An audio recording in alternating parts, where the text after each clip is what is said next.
So shorty, it's your birthday. We gon' party like it's your birthday. We gon' sip the party like it's your birthday. And you know we don't care if it's your birthday. You find me in the club. I'm football, mommy, I got the hits. Niggas in the taking drugs. I'm in the having sex. I ain't in the making love. So come give me a hug. You in the club. You find me in the club. I'm football, mommy, I got the hits. Niggas in the taking drugs. I'm in the having sex. I ain't in the making love. So come give me a hug.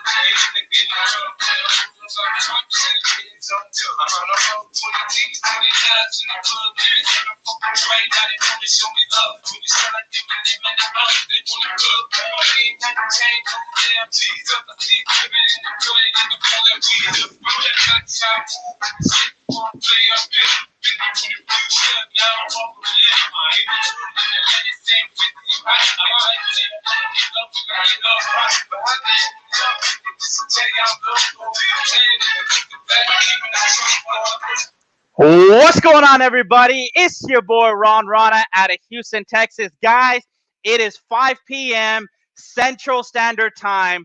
I am live. We are live right now.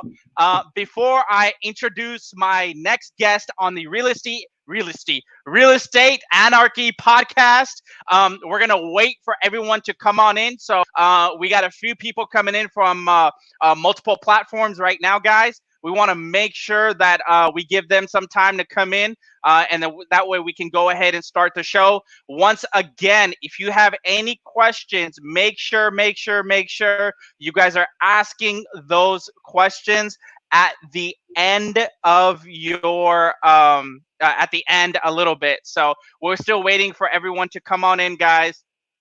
Come on in. We're about to start in a little bit. Let's get the show on the road. Let's do this. So. All right, perfect. We got that here. There we go. And all right, we got a few more people showing up right now, guys. We're gonna wait. This is a very high level podcast. We're bringing it straight to you guys. I'm excited to bring you guys some pretty awesome content. Our next guest is ready to go. All right, guys. So let's go ahead and get this here. Give me one moment. All right. We're just waiting for people to make sure they are here. Perfect. All right, good stuff. Let's see here. We're good to go on this. Great. All right, guys. Without further ado, I'd like to welcome our next guest. This is episode 2 of the Real Estate Anarchy podcast by yours truly, Rana, out of Houston, Texas. Ladies and gentlemen, I'm excited to bring the man, the myth, the king of owner finance deals.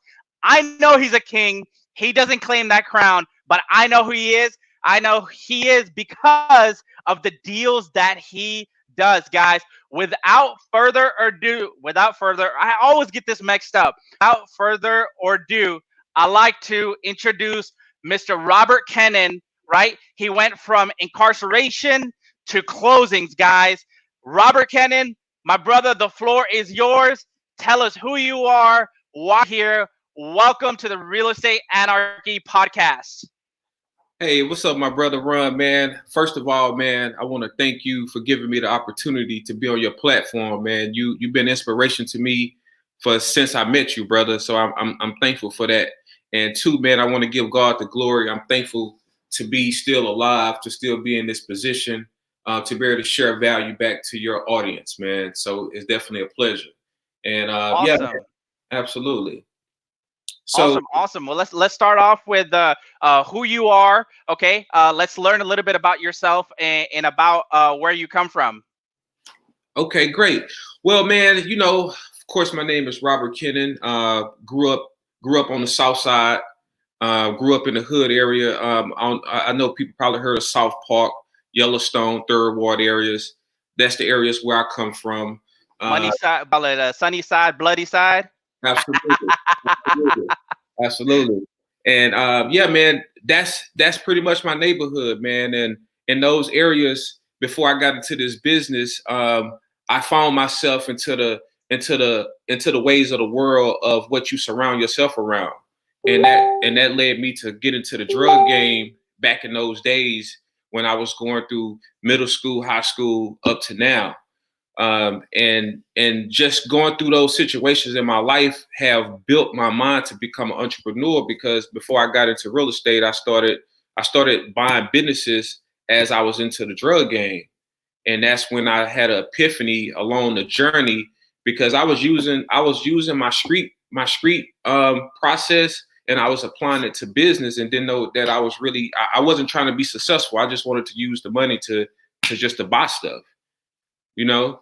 So that's kind of how my life got birthed from those past situations in my life, and I didn't know that it was going to become to where I'm at right now. So growing up in those hood areas is really what prepared me to what I'm doing right now, to be honest. Awesome, awesome. It's definitely inspiring. Let's go a little bit in your background, man. Why real estate? Why did you decide you wanted to get into real estate? But before real estate, let's talk about your past life, right? I'm talking about the streets. I'm talking about the drugs. I'm talking about the incarceration. I'm talking about what brought you to that level. Okay, great. Well, everybody in life have to have a vision and a dream for something, right? And at those times, growing up on the South Side, you see a lot of legends around you, and you see a lot of guys that was really having money and having things, and you wanted to extract to have those things as well. So, and watching my big brother, shout out to my big brother Casey, watching my big brother led me into this drug game, and in the process of that, the drug game is something. It was really like a business, but I didn't know that it was like a business. And as I got in the drug game, I kind of got in it and kind of went. It kind of I took off. Some people get in the drug game, take 10 years to get to a certain level. I took off probably about a year or two, and it put me on a level that I started surrounding myself with some wonderful people that helped me structure myself. And in the process of that, in 2003, I ended up going to federal prison, the first time I ever did some prison time. And they came in at my house at like 5 in the morning, at 5 in the morning on in August. And that's when my life changed. That's when the feds came in my life. I didn't know what life was going to be like, because I never done time. So I was looking to see how life was going to go from that point. But the blessing came in disguise, to be honest, though, Ron. It came in disguise, because if I didn't go to prison at that moment, I'd probably still be selling drugs, to be honest. You know what I'm saying? Wow. Yeah, I'll still be selling drugs, because I wouldn't have had the mindset shift or the time to digest the information, to get around other people that's been locked up 20 years, 10 years, or life. You know what I'm saying? People that's never coming home, and seeing different other people of different cultures. You know what I'm saying? Whether you Jewish, Indian, African, you see all these type of masterminds in there. And our prison was one big mastermind, because you mixed in there around with a lot of guys that's white collar, bank guys, bankers. You mixed up with people that's drug lords. You mixed up with people that run businesses, but everybody just made a wrong turn. And Yeah. and that's kind of what gave me the epiphany to see life different, to be honest, man. And I had those moments to really feed my mind. And shout out to my mom, man. She made it possible for me to be able to feed my mind on 4 books a month, and reading Wow. a journal. So that's really what gave me the perspective of the mindset I have. So your mom was dropping off books to you in prison to read. Yeah, Is that right? she was sending me books. I was giving her a list, and she sent everything that I requested. And wow.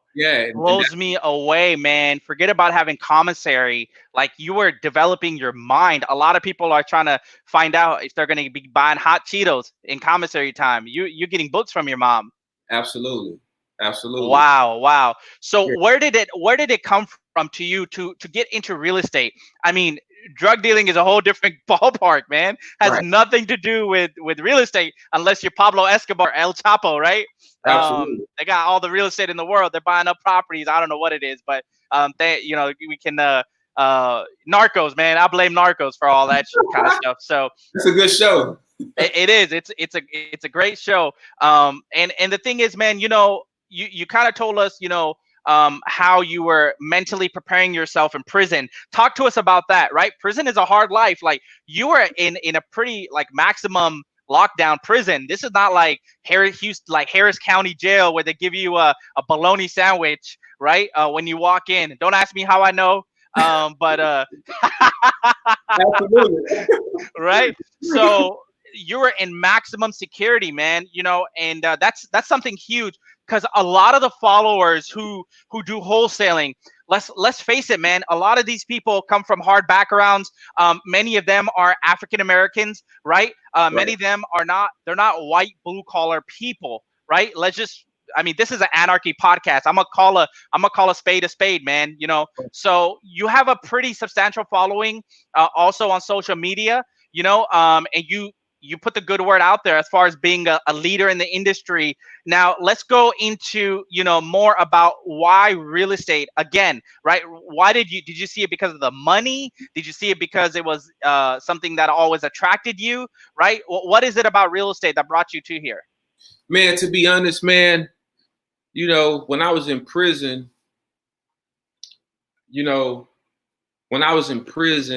it's a light bulb went off in my head because I met some interesting characters that was in there. I met some of the guys from Enron, some of the guys that got locked up from the Enron scandal, and I just met so many people that wasn't in the drug game, and all they talked about was real estate. So one day I started going on a journey. I started studying wealth. How do you get wealthy in America? And you know what? And do you know what was the first thing that came up, Ron? What was the first thing that Donald Trump? It was real estate, brother. Oh, I thought it was Donald Trump. Okay. Hey, we ain't making America great right now, but man. So that's awesome. So you saw real estate, right?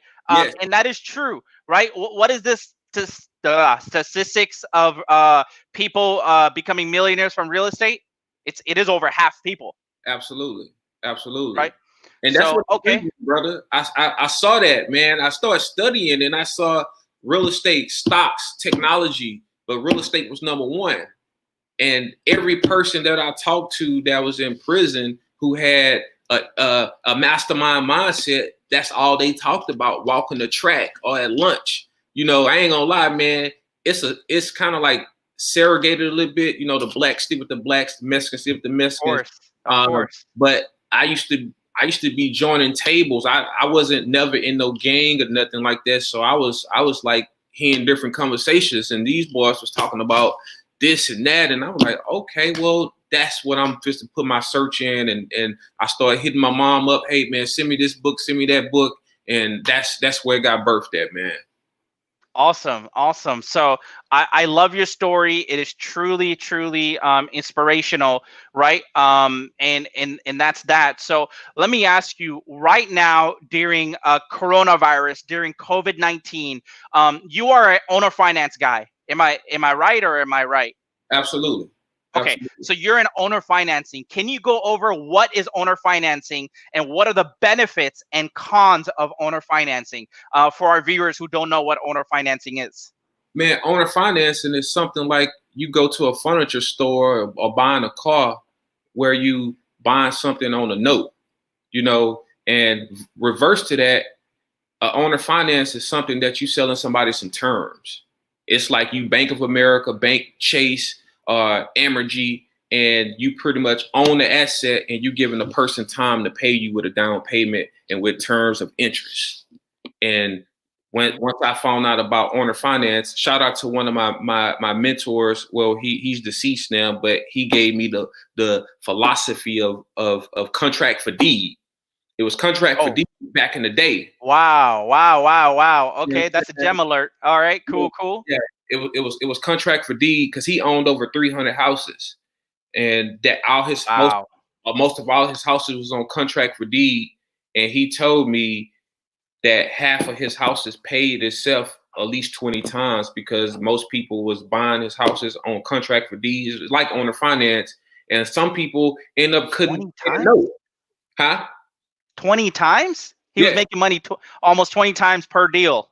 Well, people will stop paying in 3 years. He'll start over. Another person get in for 5 years. They stop paying. He foreclosed. So it was just the house was steady paying for itself. Oh, that's that. There you go. Is that the owner finance game right there? Well, that's part of it. That's part of it. Okay. Well, you got to spill. Listen, on my podcast, you got to spill the nuggets. Let's go. Well, let's open the doors now. How Absolutely. other way can you make money with owner finance? Man, you can make. Well, let me share this. I want to shout out to this guy right here, Mitch Stevens. Oh yeah, he's the owner finance god, man. That guy knows his stuff. Hey man, I heard this guy at a lifestyles event. I say 2014. He had a modern way to share it more than my mentor. My mentor was able to share it the old school way. But I secretly started being obsessed studying Mitch like crazy. He probably don't know this, but I was studying him like crazy. And he's probably watching you right now. And shout out to Mitch Stevens, man. The art of owner finance, man. The guy changed my life. But the benefits of owner finance is that you pretty much still in control of your asset, and you giving a family, you adding value to a family coming in with a down payment, and you actually are able to really give out the terms what you desire because you the bank. And with the owner finance perspective, it's really like wholesaling, but it's better than wholesaling because you get a down payment. Because when you wholesale, all you get is a fee, and that's it. Once you do owner finance and line yourself up with some wonderful money people, you can buy as many houses and stop wholesaling. And now you can really have 3 different type of. In Mitch's book, it talks about 6 ways, but I'm gonna just give a little basic view. You can get paid three ways. You can get paid because once you buy the property cash, you own it. Once you owner finance it, you get a down payment, and you set up terms to get paid monthly. And if the person want to buy out that term, you can get paid at the end. So that's 3 ways that you're able to get paid off of one house. Instead of wholesaling, you get paid one time. So once I understood that concept, I strategically started turning all my houses over to owner finance, and that's what keeping me above water into this pandemic. Because most people not renters, they are homeowners. They are looking to extract and buy that home, so they fix that home up. So they're not going to take the risk to look at the news and say, well, I'm not going to pay you, Robert, because Trump said I don't have to pay. They're going to pay that because I want them to say I can't pay because I can foreclose on you now. It's kind of like a buy here, pay here a lot at the car dealership. When I was in the dealership business, and I worked at a buy here, pay here, we'd see it always happened around tax time, right? Someone come in, buy a 7 Series BMW, tax time was in March, right? April, May, June. Come July, that car would be rolling right back onto the lot on a tow truck, and we'd be like, oh, the repo man's here. It's time to sell that car again. Absolutely. And that's just how owner finance is with the house. Because once you own it and the person don't pay that payment, you have the right to foreclose 21 days. That's back my house, and I could do that 30 times. So if Lil Harry come in and buy one of my houses and give me $10,000 down, I got $10,000 up front, first of all. And in the process, most of my owner finance are at a 10% interest. You know what I'm saying? So now I'm getting 10% on my money. So if Lil Harry stopped paying in 2 years and he gave me $10,000, I got $10,000 down in 2 years of payments. And those payments probably be $828 or $916. So I got all that. And if he stopped paying, I foreclose, I turn around and do Lil Susie, $10,000 down, 10% interest, and whatever the terms are. So it's just like I could sit back and just collect. Wow, that is phenomenal, man. Especially in this market right now, doing that, and that's what's positioning you versus anyone else in this market during COVID-19. Let me ask you this. You are a marketing genius. You follow a lot of good people out there. I was inspired by the people that you follow. right? So I know you said Mitch Stevens for sure. He's out in San Antonio, I believe. Absolutely. And then there's a few other people also in this market. But what are some of the? I want to know what type of marketing strategies you are doing right now in today's market to get these type of owner finance deals. What are you doing right now to market to these type of people? Well, first run, it starts out having a beast mode mentality, because in order to get to sell an owner finance house, I have to have the asset first, right? So I know my concept is guerrilla marketing. You know what I'm saying? I put in the work to pretty much bring in what I want to, I put in the work to bring in the deal flow, right? So I specialize in strategic marketing, whereas putting out different forms of door hangers, bandit signs. I got a cold calling crew. I got banners and billboards around Houston on some of the land I own. So now You said something that gave me a real hard on, man. You said bandit signs. Talk to us about bandit signs, because you don't just do bandit signs, right? no, You rent. If I know someone else that does U-Hauls and bandit signs, it's you. You actually take U-Hauls with pallets to go pick up bandit signs. That is absolutely. awesome, man. Absolutely.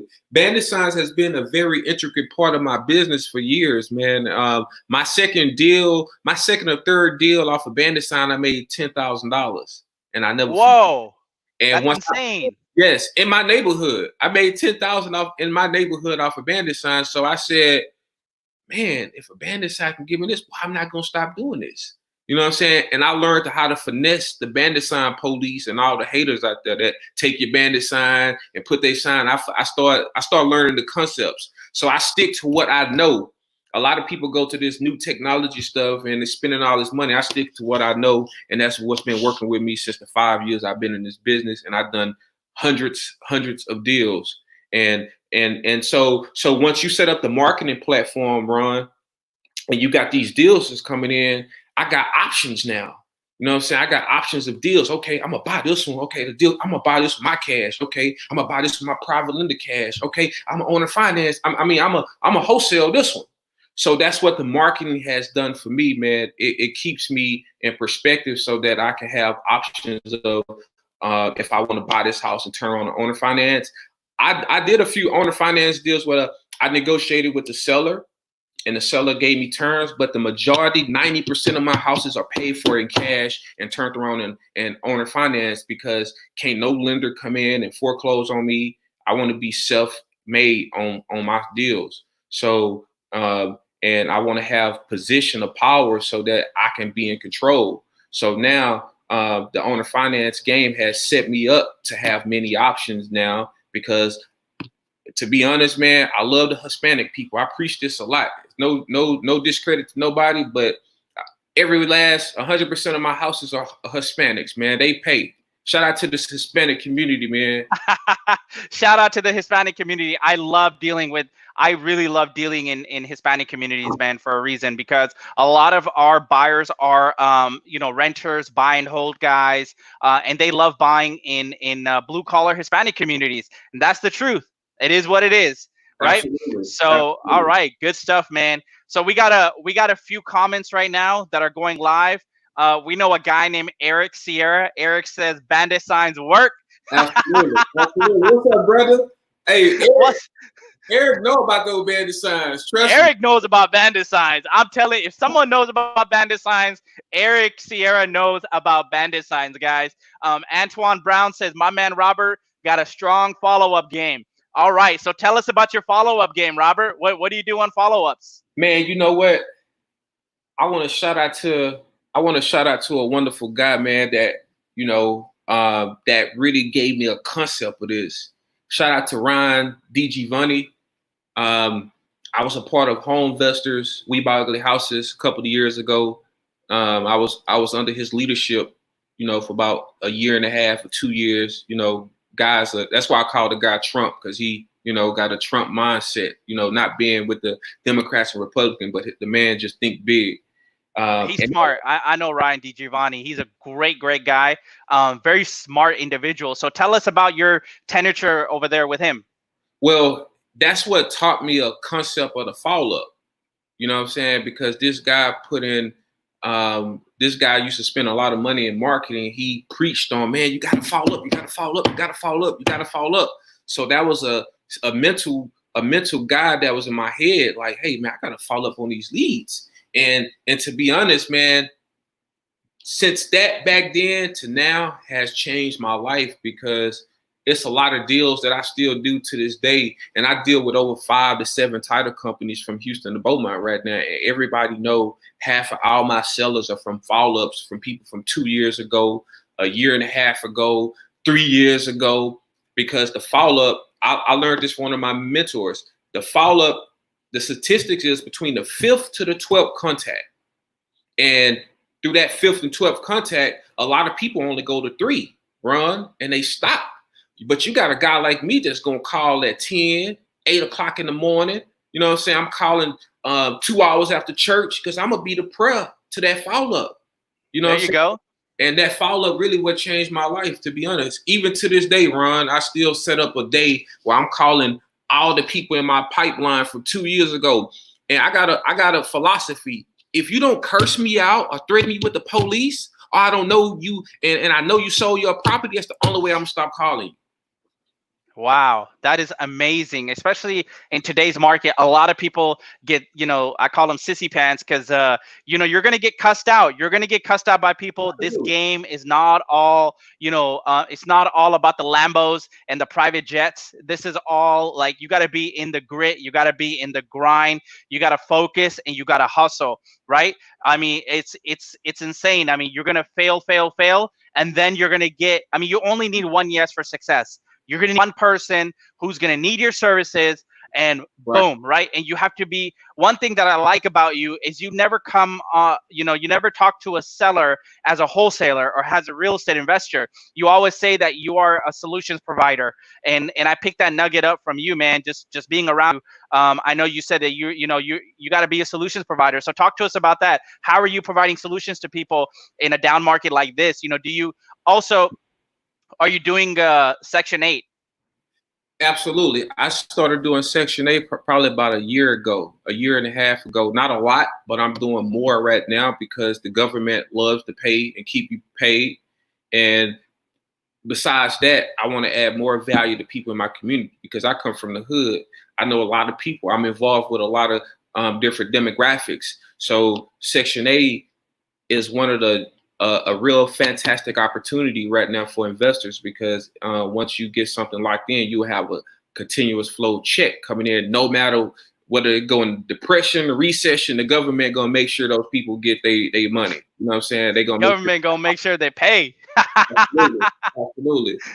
Absolutely. So now Section 8 has been a component with me and my private lenders. Now, instead of me flipping and doing all this stuff, we're doing more of fixing houses up and placing people because I have a list of people that I know from my community that got vouchers. So it just makes perfect sense to start aligning those Section 8 people up in these houses now and keep the money coming in until the market sustains itself. Then I can go back to doing other massive strategies.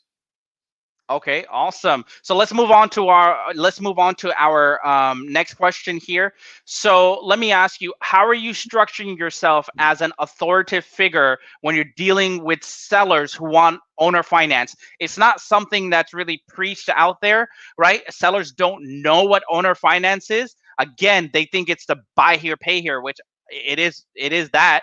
But how do you structure yourself when you are talking to sellers? How do you tell them, hey, I have I can owner finance this deal, or, when you're talking to a potential buyer, right? Are you telling them, hey, this is a owner finance deal? How do you do it? Well, in certain times, a lot of homeowners don't know about owner finance sometimes. So I use the terminology terms. It makes it more easier for them. And conversation rules the nation. You know what I'm saying? I believe I developed a negotiation tactic that works for me. You know what I'm saying? And not to toot my own horn, I believe that I'm a master negotiator. And I say that for two reasons, because the proof is in the pudding. You know what I'm saying? Mm-hmm. And you can ask my boy Ryan DiGiovanni. My negotiations made this guy a wealthy man today, plus all other things he accomplished. And for myself now, it put me in a great position in life because of the negotiations. Because you can have $1 million, and if you can't I negotiate me, you're gonna buy stuff at the top of the market. I'll be able to negotiate to get me a better deal. So I think I'll be doing better than the guy that got the $1 million. So now I can go into these sellers and create an opportunity. Whereas, ma'am, hey, Miss Susie, how about, if the cash price don't work, how about we do terms, ma'am? What's that, Robert? Well, how about, you were just renting the property, right? Yes. Okay. How about I'll give you some money down and you let me structure that property with terms. I start paying your insurance. I start paying the taxes, ma'am. You just sit back and just collect the check. I'm gonna fix up the property. Yeah. And please hope I don't pay you so that you can take the property back from me, ma'am. So It just Wow. ways that you got to go in to leverage yourself. And most of the people say, you know what? Okay, Robert, let's do that. And you got to take them through it. You got to be the pack leader. If you go through the forest with no map, you ain't gonna know. I take them with the map and with the flashlight all the way through so that they can understand it's a win-win. And it's in their best interest, because if you sell them the property cash, man, the government gonna take all your money. Trump never taking all your money. Nothing against Trump, but they gonna take all your money. So I structured it where we can set up terms now that you can save on your taxes and you can get some deferral payments. I'm sorry. You save on your taxes. So now for you're collecting mailbox money, I'm doing all the work, Miss Susie. I'm paying the taxes, I'm paying the insurance, and you getting money for 10, 20 years of however long we set the terms up for. And mostly my older community people or my middle-aged people take that deal. You know what I'm saying? Because it works in their best interest. I put another wonderful family in now that want to do the terms, and I make the money in the middle of the term. They probably owner financed me the deal for 7%, 8%. I turned around and owner financed it for 10. I make a 2% spread. I get the money down. She probably charged me 3,000. I probably charged them 10,000. So it's a Wow. win for everybody. That's awesome. That is a win. And that's the biggest thing, especially doing this business.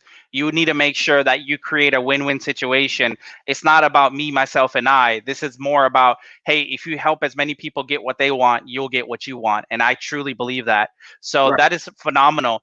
Let me ask you, so we know you're doing great, especially I think Corona was probably a blessing to the owner finance community. Oh man, blessing in disguise, man. And actually, I just got back from Beaumont today, where I just did a deal where I'm doing on the finance today. I'm buying the house for 30,200. I turned around on the finance the house at 52,000. You know what I'm saying, with 5,000 down. So technically, I'm buying that house for 20 some thousand. Instead of my money in Bank of America or Chase or Wells Fargo, I got some terms and some money down back. So I really paid 25,000 for the house, and I sold it at 10% interest, and I sold it at 15 years for the term. So now I created a flow out the market. You know what I'm saying? So it's still gonna be massive opportunities, because right now it's a lot of people that stand and got rent houses that they stand in. They paying 1,600, 1,500 now. Their credit might be a little messed up because of their job situation. So now a lot of people are going to flock to the owner finance market because it gives them more ownership. They don't got to go into these 30-year mortgages no more, because you come deal with me, we're going to work it out. You know what I'm saying? So that's what keeping me in perspective with the market. Like, you can still wholesale in this market, but you got to have a small, margin, 60%, 55% to make it a deal for somebody. But right now, at this moment, I'm creating the owner finance principle. I put my properties out there for owner finance first, and if that don't work, we'll try to wholesale them. But most of the time, right now, from Houston to Beaumont, I got a good team that helped me find these people, and that's what I'm setting myself up to, because it can keep me sustained during this Corona or whatever else come my way, our way. I'll be ready. Wow. Awesome. So we are getting some comments in from some of our viewers. Homes for Life says, dope. He says, do you charge interest only or interest and principal? Man, it just varies on the deal. Some majority of my deals is interest in principal. You know what I'm saying? It just it come because I have sold some owner finance to investors, so some of them be interest only as well. So it just depends if it's a seller buyer, well, a person gonna stay in it, and it's investors that bought owner finance from me because they gonna do a quick turn. So I do interest only. You know, I want to make sure it's a win for everybody. You know what I'm saying? So Wow. it comes deal by deal at that solution. And Ron, I want to apologize. I didn't answer one of your questions when you said how I'm being a solution provider. And that's what's being a solution provider, because I'm just not coming in trying to captivate. I'm not trying to come in and steal from these people, man, because at the end of the day, I keep God first in what I do. I pray daily. So it's my best interest to leave a great repertoire about myself and a great brand, because in my business last year, half of my business was based off of 70% of referrals. You know what I'm saying? Because every time I do an owner finance and show little Jose love, he turned me on to all his cousins. His cousins turned me on to his. Boom. So it just opened up a way up. And right now, I can't buy enough houses for all the people that I have from my Hispanic families that want houses. So you know what I'm saying? So it's about being a solution to be valuable. Of course, you want to make money, but I'm just not fit to let greed take me from my standards in life right now, because I want to make sure that I'm doing the right thing to have these referrals that come in and to have these wonderful lenders that lend me money that I can, you know, continue to still beast mode in this market to buy more houses. And that's big, man. Being a solutions provider is huge, especially not only in this market but every market. You know, you said something that really touched a chord, and that is referrals. A lot of people do people send you business? Do you work highly off of referrals? Man, okay, I got a team set up around me. I got some people that behind the scenes that's on my team that I would never share because that's my personal, you know. But once the meat get hot, it's just like when you go to Papa Do's, they back there cooking the food. You know how you got your cold call people making the calls and your lead guys. Yeah, but once the food get hot, I need that food to come to me so I can be in direct with the seller.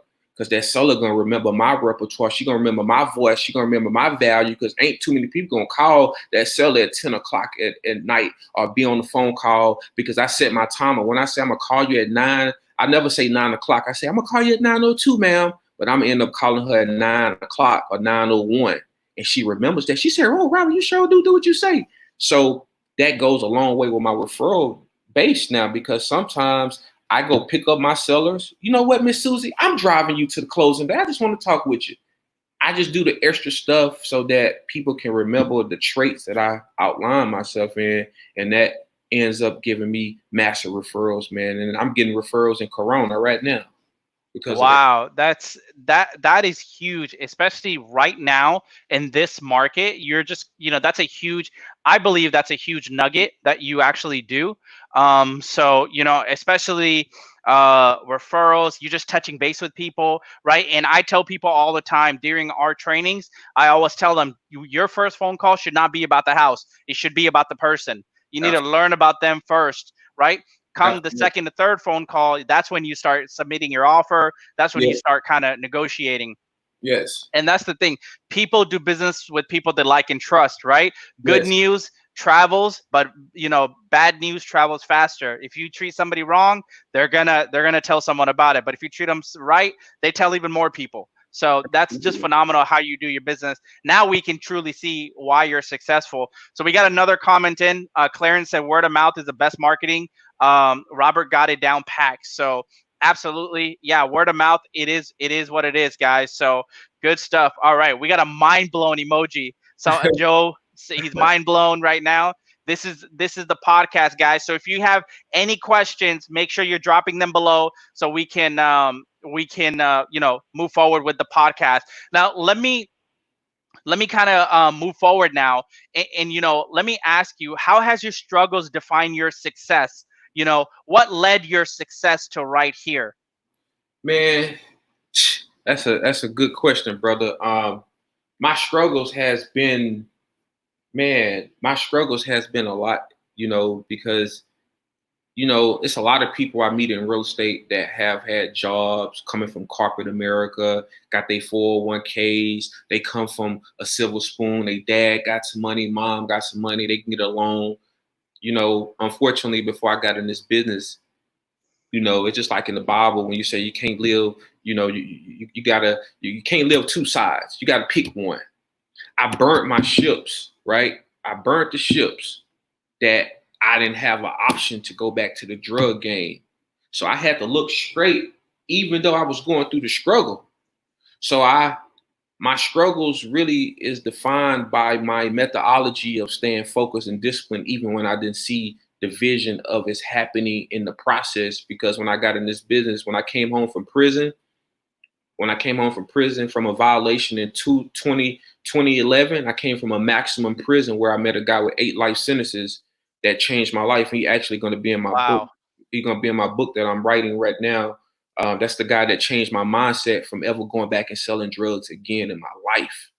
You know what I'm saying? So I have to succeed in this business. I have to make more phone calls to any person. Material things, and when material things don't mean success to me, because I had a lot of things that I lost in a nick of an eye when I was in the drug game. So when I see people with this materialistic stuff, it don't flatter me, because it's a difference when you want to look rich when I'm trying to become, well, when I say trying, I am becoming wealthy. So those things do not flatter me by a long shot. It's about working like no other person in this world, not trying to compete or compare myself, but this is what I have in my mindset, and that's what keeps me fueled. Even making hundreds of thousands in this business, I still stay fueled. It's not about how much I got in my bank account. It's about how much more value I can add and how much more I can put my future kid or kids in position. So that's what's keeping me in perspective right now.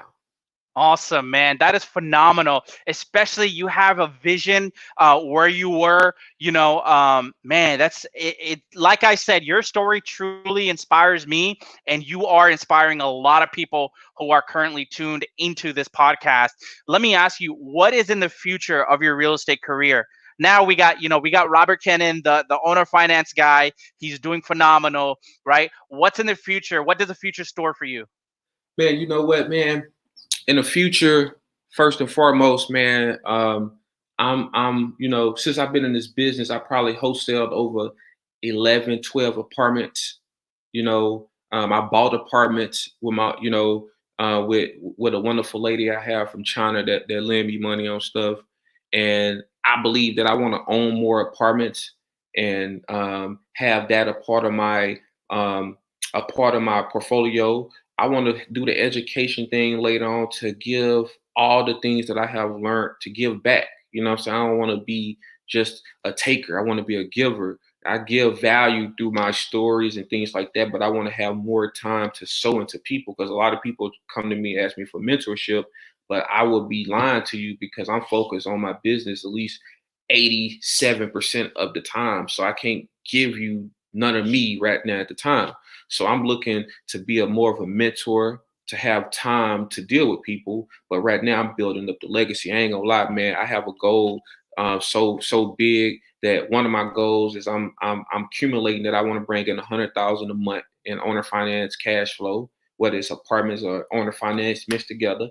So I don't got time to mentor people at this moment. So the end goal is gonna be to own more units, of course, and also to captivate more deals of owner finance for my communities, because that's my niche. I love bonding my communities because I know people, I get tons of referrals. So I'm looking to have that into perspective so that I can position myself, because people, always say that they want to give back. And that's why I just started a nonprofit organization right now, All Things Through Christ, so that I can be in position to have my time dedicated to pour to these younger kids that's coming from the inner cities, the people that's parents that's on drugs, or they might have a dad in prison. I want to be able to give those kids hope. I want to give them a seed of an idea that is possible, no matter the demographics or what you're going through, struggling. Might be food, or it might just be you got the same shoes with holes. I want to give those people the encouragement so that I can use these funds to build the mastermind facility, to have technology and a ton of books in every area, from Christian books, Muslim books, atheist books, Buddhist books, all these.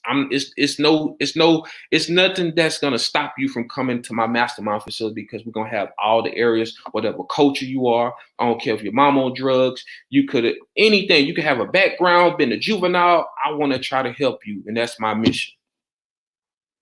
That's massive, especially in today's world where everyone is thinking about themselves. That's a true go-giver mentality. You mentioned about books, and that was going to be my next question.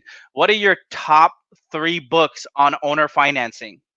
Well, my top 3 books is, I read one book on owner finance. Everything else was self-taught.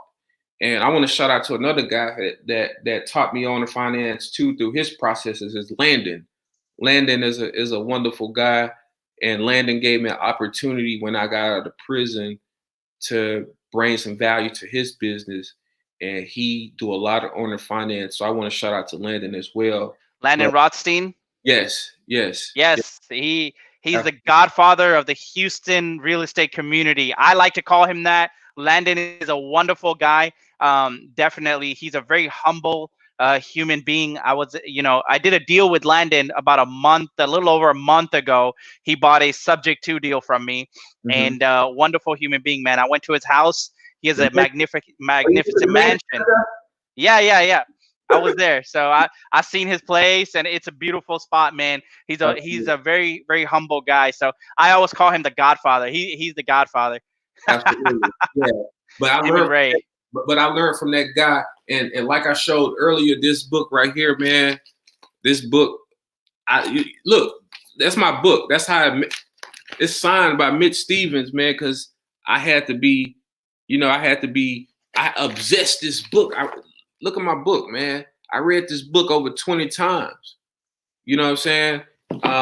So it's a lot of other books that teach it, but this is the only guy that I believe in from a perspective. Everything else came from mentors that have been in the business 30 years, 20 years and stuff like that. So self-education and being a part of other deals was taught me.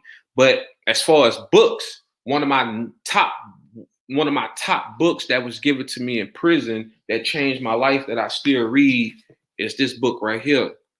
Wow, now we're talking, baby. I love Napoleon Hill, man. Whoa, is that a gold edition? Yes, sir. Deluxe edition. And wow, 500-page book. And typically I did because I studied psychology when I was in prison, right? And typically, if you do a survey, everybody that go to the bookstore, they're gonna go get a book like this, a little simple book. This another Grant Cardone's another book I mastered. You see, yeah. But a lot of people gonna go to the easy. Oh, I'm reading books, post a book. Oh, I read.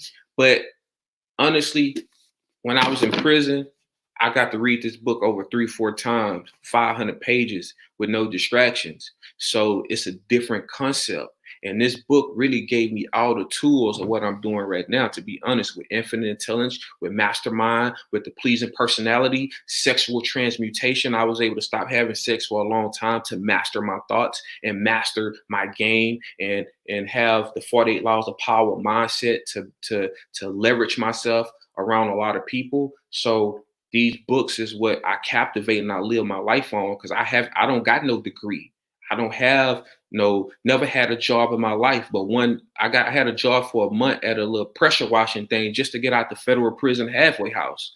So I don't have nothing else to go to. I just have these books and my journal to depend on. And the Law of Successes was something that really gave me this explosive mindset to think massive, man, to be honest. Awesome. Now you have something written on your book. It says, know your numbers. That is very, very important to know your KPIs, right? So let's talk about that a little bit, right? What do your KPIs look like currently based off of your conversion rates? Well, to be honest, just like Henry Ford, Ron, like I say, I got some people behind the scenes that some 2 wonderful ladies that been down with me for about 6 to 5 years before I got in this business. So I structure myself to run what I know. I don't like sending emails. So I structure myself to put people in position to handle those things and to know those things for me. It's like Henry Ford. He pressed the buttons. Hey, can you do? Hey, can you do this? So I'm focused on negotiating and bringing the money to the table. I have to have my team here to answer those questions with the KPPIs, all that stuff to know what's the conversions rates. I just know what I know. So that's There what I you go. do. Both And people. that's a big nugget. Put people in positions that you're not strong in, and that's a huge characteristic of a leader, right? You surround yourself with people that are smarter than you, that are stronger than you, in all aspects. And when I go into a room, I don't want to be the smartest guy in the room. I want to be the dumbest guy in the room, to be honest. Absolutely. Absolutely. I mean, because if you're trying to keep up with all that, because I just keep up with results. I'm not scared to spend the money. I come from the drug game, so you got to tuck, and I got, you got to have 7 different other outlets. I learned this from Ryan. You got to the reason I got 11 different bank accounts, not because I got a lot of money. I just want to have options, so in case one of my tenants or somebody need to pay me, they don't have an excuse that they can't pay me because I got every bank that you can imagine account there. So I can't keep up with everything. So I keep the teams in perspective so that I can be great at what I'm great in. When you try to be great and keep up with all these numbers, you are just worried about the numbers. I get an update on what the numbers are doing, but I couldn't elaborate myself about what's hidden more, the signs, the door hangers, because I'm beast mode in all these areas. You know what I'm saying? From the cold calling crew, you know what I'm saying? We're getting a lot of leads in right now from the cold calling crew, I know for sure, because everybody is at home right now. You know what I'm saying? Getting a lot of leads from the door hangers because everybody is at home right now. You know what I'm saying? Yeah. Getting a lot of leads from the bandit signs because people are at home right now. Getting a text blast, people are at home watching the phone. So, you know what I'm saying? When you have all these things, I have somebody in position just to keep me in perspective so that I can know what I need to keep putting my money in more of and less in. Awesome. Now, what are your main markets currently? Houston and Beaumont and surrounding areas. I do some. Well, I'm starting to do some stuff, more stuff with my cousin in North Carolina, and shout out to my partners in Atlanta. Gonna be doing some stuff out there soon, and doing some stuff in California as well with some other guys. So man, it just trying to take my talents. Just like LeBron James took his talents to LA and he was in Cleveland. I'm taking my talents to other places, not trying to step on nobody's toes, but trying to be a value asset. That's it. That's just phenomenal, man. Especially right now in today's market, you need to learn to pivot. You need to learn to, change your exit strategies a bit in order to cater to this market. So, guys, if you have any other questions, make sure you guys are dropping your questions below. All right. Robert spoke a lot about books. I do want to talk about a book that I got for Christmas. I think it was 2 years ago. It was the Christmas before last. Yeah. So it's 2 years ago. If you guys want to know how I blew up on social media, how my following got so big, right? It is because it's this book right here. I love this book. This book was gifted to me by Robert Kennon, right? By Robert Kennon right here. He gave me a Christmas gift. I opened this book up and instantly I was hooked. It's a great book. It's by Brendan Kane. If you haven't gotten it, you need to get it. Right? If you guys think I'm a social media addict, I think I blame Robert for it because he gave me this book right here. I'm in the plane. If I'm traveling to shoot a podcast, right? It's so crazy. I traveled to shoot podcasts. Now I got my own podcast. So it's all the law of, it's the law of the universe, right? I said, man, that's pretty cool. Like, I want to do a podcast one day, right? And I said that to myself like a little over a year ago. Sure enough, when you gave me this book, I was like, man, I got some goals too, some stuff we need to do. So right. Thank you for that book, Robert. I mean, it's just amazing what you've done, and you've impacted a lot of people's life, man. And you're basically, I like to call you a vessel, man. You're a strong vessel of God. You're a devout Christian. I know you follow, your religion pretty well. And I honestly have never heard you cussing, man. I'm Muslim and I cuss all the time. Also, I'm not supposed to be cussing. Hey, look, Run. Let me just say something to you. I disciplined myself in prison because I started reading the dictionary and an encyclopedia, and I challenged myself, and I asked myself, why am I cursing? For me, because I used to curse a lot.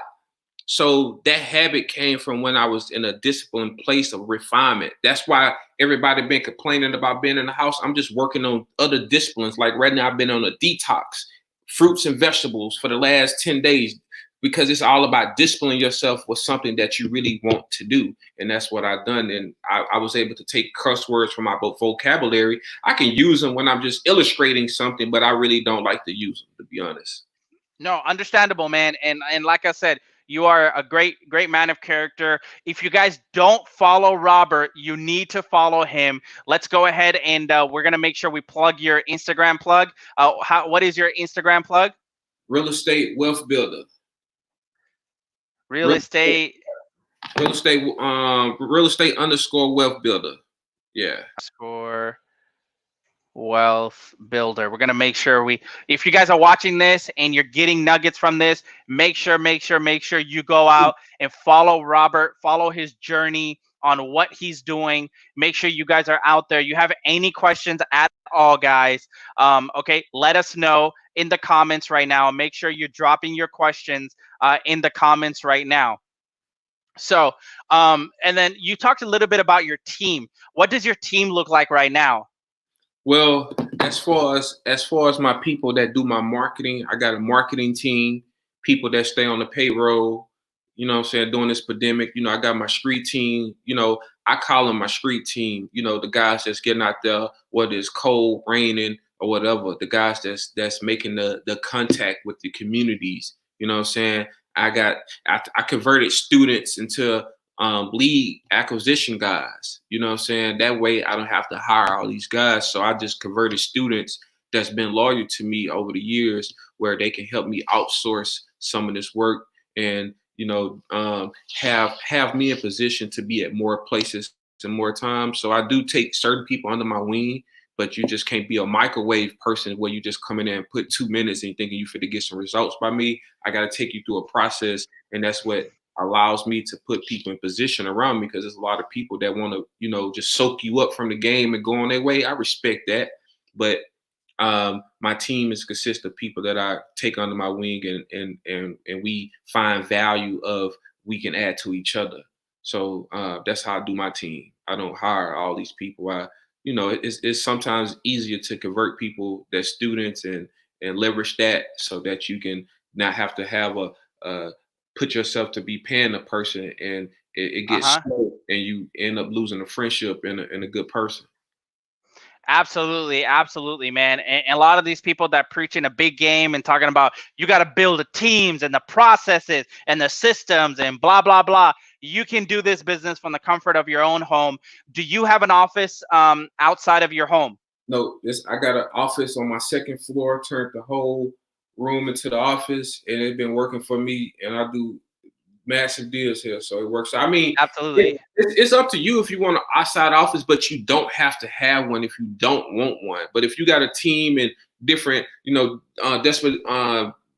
deposition guys and lead managers and acquisition guys, okay, you know, you can get your office. You got sales team, okay, that's fine. But I run everything right from my home, Zoom calls, things like that. Awesome. Absolutely, Rob. Absolutely. Good stuff, man. Well, definitely, guys, we're coming towards the end of our podcast now. I want to thank our guest, Robert Kennon. The episode is going to be live on YouTube, youtube.com/Ron101. Before we go, I want to thank our grand sponsors of Coffee and Contracts, our networking event here in Houston. I want to shout out to Patent Title Company, Glenn Sherrock, and Quest Trust Company. All right, guys. So thank you guys so much for tuning in.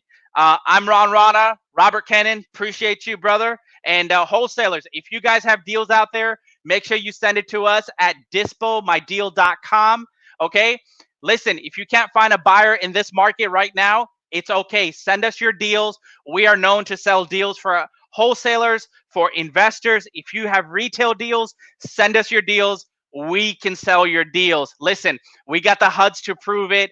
We've done business with a lot of good people, especially in our market. If you're virtually wholesaling in Houston, send us your deals. We'll make sure we get those knocked out so you guys can go out and continue doing more deals, and make sure you ask about our red carpet treatment. So, Rob, thank you so much for your time, man. Brother, I appreciate you very, very much. Once again, we look forward to your success. We've had a phenomenal turnout on this live, and we love to have you back on the show in a couple of months to see where you are and kind of where your goals are, and how you aligned yourself with those goals. So with that being said, guys, Rana, the Real Estate Anarchy podcast. Absolutely. Thank you so much. Make sure you like this video. Make sure you subscribe. We're going to be on multiple platforms. Once again, Rana signing out, baby. Appreciate you, brother. Stay blessed.